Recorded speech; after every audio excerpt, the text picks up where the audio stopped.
ಇವತ್ತು ಬಹಳ ಕಾಂಗ್ರೆಸ್ ಪಕ್ಷದ ಕನಸಿನ ಯೋಜನೆಗಳು ಇವತ್ತು ಸಾಕಾರ ಆಗ್ತಾ ಇದೆ. ಚಿಕ್ಕಬಳ್ಳಾಪುರ ಜಿಲ್ಲೆಯ ಸುಮಾರು 313 ಕೋಟಿ ರೂಪಾಯಿಗಳ ಕುಡಿಯುವ ನೀರಿನ ವ್ಯವಸ್ಥೆಗೆ ಇವತ್ತು ನಾವು ಶಂಕುಸ್ಥಾಪನೆಯನ್ನ ಮಾಡ್ತಾ ಇದ್ವಿ.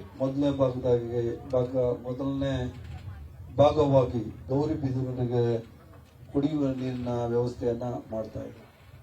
ನಿಮ್ಮ ಶಾಸಕರು ಪುಟ್ಟಸ್ವಾಮಿಗೌಡರ ಒಂದು ಒತ್ತಾಸೆಯಿಂದ ಜಿಲ್ಲಾ ಉಸ್ತುವಾರಿ ಸಚಿವರಾದ ಸುಧಾಕರ್ ಅವರ ಒಂದು ಒತ್ತಾಸೆಯಿಂದ ಈ ಕಾರ್ಯಕ್ರಮಕ್ಕೆ ನಾನು ಬಂದಿದ್ದೀನಿ, ಮಾನ್ಯ ಲೋಕಸಭಾ ಸದಸ್ಯರು ಸಹ ಬಂದಿದ್ದೀನಿ. ಕಾಂಗ್ರೆಸ್ ಸರ್ಕಾರ, ಸಿದ್ದರಾಮಯ್ಯನವರ ನೇತೃತ್ವದ ಸರ್ಕಾರ, ಡಿ.ಕೆ. ಶಿವಕುಮಾರ್ ಅವರ ಸರ್ಕಾರ ಕರ್ನಾಟಕ ರಾಜ್ಯದಲ್ಲಿ ಎಲ್ಲಿ ನೀರಿನ ಸಮಸ್ಯೆಗಳಿದ್ದಾವೆ, ಯಾಕಂದ್ರೆ ಕುಡಿಯುವ ನೀರು ಅಂದ್ರೆ ಮನುಷ್ಯನಿಗೆ ಅತ್ಯವಶ್ಯಕವಾಗಿ ಬೇಕಾಗಿರುವಂತಹ ಒಂದು ವಿಚಾರ. ಇದರಲ್ಲಿ ರಾಜಿ ಆಗೋ ಪ್ರಶ್ನೆ ಇಲ್ಲ. ಕೇಂದ್ರ ಸರ್ಕಾರದ ನರೇಂದ್ರ ಮೋದಿ ಸಾಹೇಬರ ಒಂದು ಸಹಕಾರದಿಂದ, ಕರ್ನಾಟಕ ರಾಜ್ಯ ಕಾಂಗ್ರೆಸ್ ಸರ್ಕಾರದ ಸಿದ್ದರಾಮಯ್ಯನವರ ನೇತೃತ್ವದ ಸರ್ಕಾರದ ಸಹಕಾರದಿಂದ ನಗರಸಭೆಗಳು ನಮಗೆ ಬರೋದ್ರಿಂದ 50% ರಾಜ್ಯ ಸರ್ಕಾರ ಹಾಗೂ 50% ಕೇಂದ್ರ ಸರ್ಕಾರ ಪಾಲುದಾರಿಕೆಯಲ್ಲಿ ಅಮೃತ್ 2 ಕಾರ್ಯಕ್ರಮವನ್ನ ನಾವು ಇಡೀ ರಾಜ್ಯದಲ್ಲಿ ಹಮ್ಮಿಕೊಂಡಿದ್ದೀವಿ. ಈ ಸುಮಾರು 1.5 ವರ್ಷದಲ್ಲಿ ಇಡೀ ರಾಜ್ಯದಲ್ಲಿ ಸುಮಾರು 14,000 ಕೋಟಿ ರೂಪಾಯಿಗಳನ್ನ ನನ್ನ ಇಲಾಖೆಯಿಂದ ಕುಡಿಯುವ ನೀರಿಗೆ, ಯುಜಿಡಿಗೆ ಖರ್ಚು ಮಾಡುವಂಥದ್ದು. ಮುಂಚೆ ಬಹಳಷ್ಟು ಒತ್ತಡ ಇದ್ದಾಗ್ಯೂ ಸಹ ಇದನ್ನ ಅನುಷ್ಠಾನ ತರಲಿಕ್ಕೆ ಬಹಳಷ್ಟು ಕಷ್ಟ ಆಗಿತ್ತು. ಆದರೆ ನಮ್ಮ ಸರ್ಕಾರದ ಒಂದು ಒತ್ತಾಸೆಯಿಂದ ಇವತ್ತು ಈ ಯೋಜನೆಗಳು ಸಾಕಾರ ಆಗಲಿಕ್ಕೆ ಬಹಳಷ್ಟು ಸಹಾಯ ಆಗಿದೆ ಅಂತ ನಾನು ಹೇಳಲಿಕ್ಕೆ ಬಯಸ್ತೇನೆ. ಕುಡಿಯುವ ನೀರು ಎಲ್ಲರಿಗೂ ಸೇರಿದಂಥದ್ದು. ನನಗೆ ಈ ಗ್ರಾಮದ ಬಹಳಷ್ಟು ರೈತರು ನನ್ನನ್ನು ಭೇಟಿ ಮಾಡಿದ್ರು. ನಾನು ಹೇಳಿದೆ, ಕಾಂಗ್ರೆಸ್ ಸರ್ಕಾರ ಯಾವತ್ತೂ ಕುಡಿಯುವ ನೀರಿನ ಬವಣೆ ನೀಗಿಸಲಿಕ್ಕೆ ನಾವು ಮುಂಚೂಣಿಯಲ್ಲಿರ್ತೇವೆ ಅಂತ. ಇವತ್ತು ವಾಟದ ಹೊಸಳ್ಳಿ ಕೆರೆ, ಈ ಸುತ್ತಮುತ್ತ ಕೆರೆಯಿಂದ ಬಹಳಷ್ಟು ರೈತರಿಗೆ ನೀರಿನ ಸರಬರಾಜು ಆಗ್ತಾ ಇತ್ತು, ವ್ಯವಸಾಯ ಮಾಡಲಿಕ್ಕೆ. ಆದ್ರೆ ಒಂದು ತಪ್ಪು ಕಲ್ಪನೆ ಇದೆ. ಇಲ್ಲಿ ಇರುವಂತ ನೀರನ್ನ ಸಂಪೂರ್ಣವಾಗಿ ತಗೊಂಡೋಗಿ ನಾವು ಗೌರಿಬಿದನೂರಿಗೆ ಕುಡಿಲಿಕ್ಕೆ ಕೊಡ್ತಾ ಇಲ್ಲ. ಪರ್ಸೆಂಟೇಜ್ ಇದೆ, ಒಂದಷ್ಟು ಪರ್ಸೆಂಟೇಜ್ ಇದೆ. ಎಷ್ಟು ಇಲ್ಲಿ ಚೀಫ್ ಇಂಜಿನಿಯರ್ ಎಷ್ಟು ಇಲ್ಲಿ ಎಷ್ಟು 104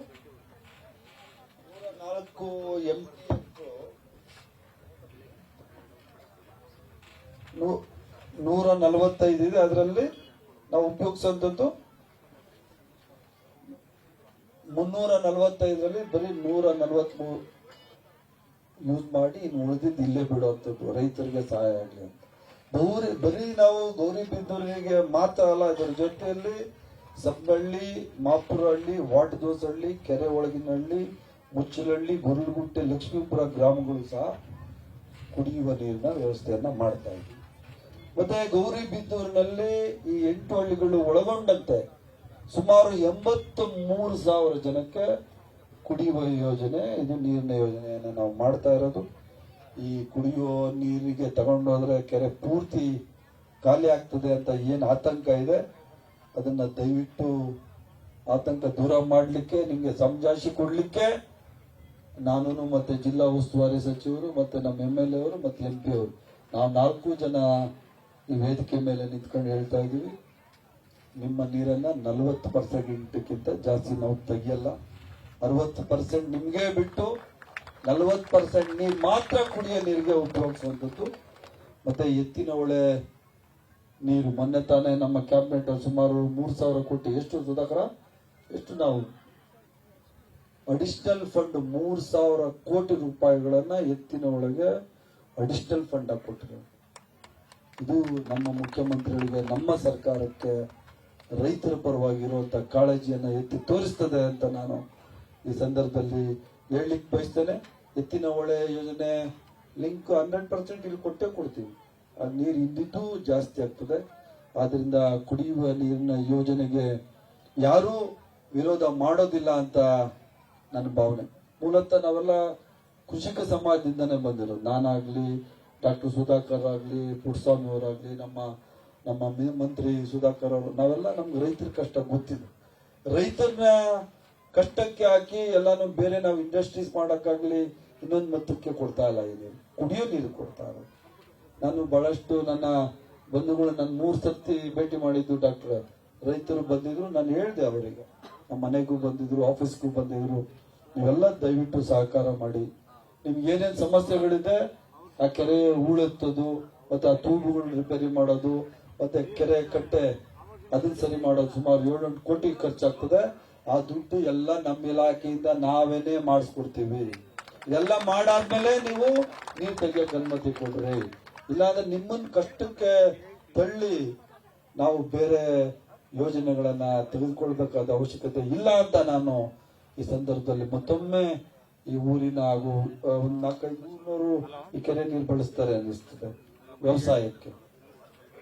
ಒಂದೇ ಊರ ಕಾಯ್ತು ಬಳಸಿದ್ರೇನು ಪರವಾಗಿಲ್ಲ, ಬಳಸಿದ್ರೇನು ಗೌಡ್ರೆ ನಾವು ತೆಗಿಯೋದು 40% ನೀರೇನೆ. ಮತ್ತೆ ಹೂಳೆತ್ತಿದ್ರೆ ಇನ್ನೂ ನೀರ್ ಸ್ಟಾಕ್ ಜಾಸ್ತಿ ಆಗ್ತದೆ, ಅವಾಗ ಇನ್ನೂ ನಮಗೆ ಸಿಗ್ತದೆ. ಅದರಿಂದ ದಯವಿಟ್ಟು ಯಾರು ಆತಂಕಕ್ಕೆ ಒಳಪಡಬಾರ್ದು, ಮತ್ತೆ ರಾಜಕಾರಣ ಮಾಡೋದು ಬೇಡ. ಕುಡಿಯುವ ನೀರಿನ ಈ ಯೋಜನೆ ಇದರಲ್ಲಿ ರಾಜಕಾರಣ ಮಾಡೋದು ಬೇಡ. ಪಕ್ಷ ಅನ್ನೋದಿಲ್ಲ, ವ್ಯಕ್ತಿ ಅನ್ನೋದಿಲ್ಲ, ಪಕ್ಷಾತೀತವಾಗಿ ಜಾತ್ಯತೀತವಾಗಿ ಈ ಕಾರ್ಯಕ್ರಮವನ್ನ ನಿಮ್ಮ ಸಹಕಾರದಿಂದ ವಿಶೇಷವಾಗಿ ಈ ಊರಿನ ಎಲ್ಲ ಮುಖಂಡರುಗಳು, ರೈತ ಬಾಂಧವರು ನಮಗೆ ಅವರ ಒಂದು ಸಾಥ್ ಕೊಡ್ತಾರೆ. ಈ ಯೋಜನೆ ಪೂರ್ಣ ಆಗ್ಲಿಕ್ಕೆ ಅವ್ರು ಸಹಕಾರ ಕೊಡ್ತಾರೆ ಅಂತ ನಾನು ಅನ್ಕೊಂಡಿದ್ದೀನಿ.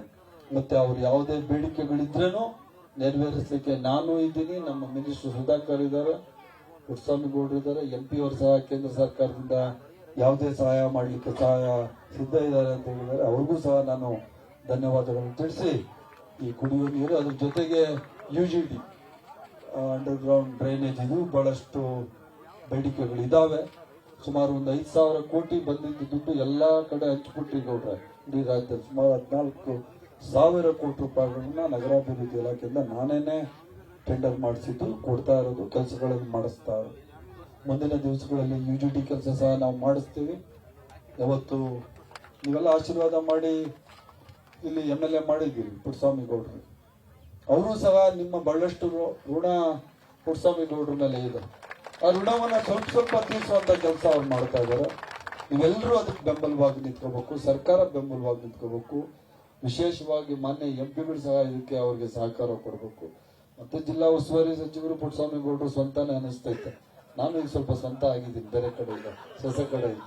ಆದ್ರಿಂದ ಇದೆಲ್ಲ ಆಗ್ಲಿ, ಒಳ್ಳೆಯ ಕೆಲಸಗಳಿಗೆ ಯಾವತ್ತೂ ಸಹಕಾರ ಇರ್ತದೆ. ಇದರಲ್ಲಿ ಕಾಂಗ್ರೆಸ್, BJP, JDS ಅಂತ ಇಲ್ಲ.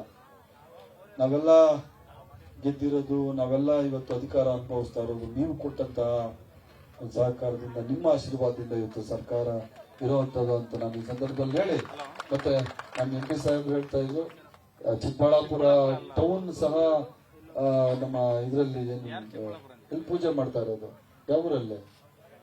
ಬಾಗೇಪಲ್ಲಿ. ಸರ್ ಸ್ವಲ್ಪ ಸಿಟಿಯಿಂದ ಹಳ್ಳಿ ಕಡೆನೂ ಹೋಗೋಣ ಸರ್, ಹಳ್ಳಿಯಿಂದನೇ ತಾನೇ.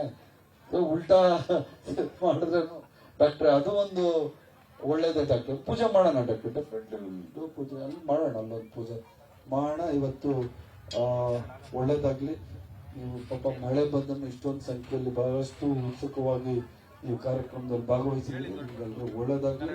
ಮುಂದಿನ ದಿವಸಗಳಲ್ಲಿ ಕಾಂಗ್ರೆಸ್ ಸರ್ಕಾರ, ಸಿದ್ದರಾಮಯ್ಯನವರ ಸರ್ಕಾರ, DK ಶಿವಕುಮಾರ್ ಅವರ ಸರ್ಕಾರ ಯಾವತ್ತೂ ಬಡವರ ಪರವಾಗಿ ನಾವು ಸದಾ ಸಿದ್ಧ ಇರ್ತೀವಿ ನೀವು ಸೇವೆ ಮಾಡ್ಲಿಕ್ಕೆ ಅಂತ ಹೇಳಿ, ನನಗೆ ಈ ಕಾರ್ಯಕ್ರಮದಲ್ಲಿ ಭಾಗವಹಿಸಲಿಕ್ಕೆ ಅವಕಾಶ ಮಾಡಿಕೊಟ್ಟದಕ್ಕಾಗಿ, ನಿಮ್ಮನ್ನೆಲ್ಲ ಕುರಿತು ಮಾತನಾಡಲಿಕ್ಕೆ ಅವಕಾಶ ಮಾಡಿಕೊಟ್ಟದಕ್ಕಾಗಿ ಜಿಲ್ಲಾಡಳಿತಕ್ಕೆ ನನ್ನ ಕೃತಜ್ಞತೆಗಳನ್ನು ಸಲ್ಲಿಸಿ. ಬಹಳಷ್ಟು ಮಾತಾಡೋದಿತ್ತು, ಆದ್ರೆ ಇನ್ನು ಪೂಜೆಗಳಿದ್ದಾವೆ, ಮಳೆ ಸಹ ಬರೋದಿದೆ. ಮತ್ತೆ ನಮ್ಮ ಜಿಲ್ಲಾ ಉಸ್ತುವಾರಿ ಸಚಿವರು ಸುಧಾಕರ್ ಸಾಹೇಬರು ಮತ್ತೆ ನಮ್ಮ ಪುಟ್ಟಸ್ವಾಮಣ್ಣ ಅವರು ಮಾತನಾಡ್ತಾರೆ ಅಂತ ಹೇಳಿ ಎಲ್ರಿಗೂ ನನ್ನ ನಮಸ್ಕಾರಗಳನ್ನು ತಿಳಿಸಿ ನಾನು ಮಾತನಾಡ್ತೀನಿ. ಜೈ ಹಿಂದ್, ಜೈ ಕನ್ನಡ. ನ್ಯೂಸ್ ಫಸ್ಟ್ ನಿರ್ಭೀತಿಯಿಂದ ನಿಮ್ಮ ಪರವಾಗಿ.